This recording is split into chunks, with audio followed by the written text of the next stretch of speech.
అబ్రహాము పేరేమిటి?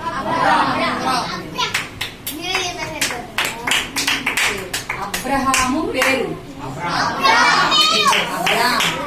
అబ్రహాము భార్య ఎవరు? లోతు ఎవరు? లోతు అబ్రహాం దగ్గర నుండి ఎందుకు దూరంగా వెళ్ళాడు?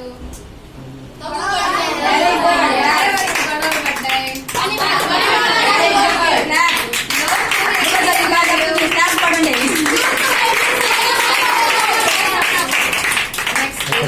ఐగుప్తులో అబ్రాము సారాయికి ఏం జరిగింది?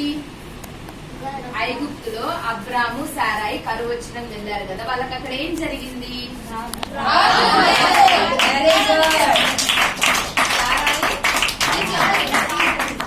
అప్పుడు ఏం జరిగింది? సారాయిని తీసుకెళ్ళిన తర్వాత అప్పుడు రాజు ఏం గ్రహించాడు? ఏదో తప్పు చేసేసానని గ్రహించాడు. తర్వాత దేవుడు ఏం చేశాడు? తర్వాత రాజు ఏం చేశాడు?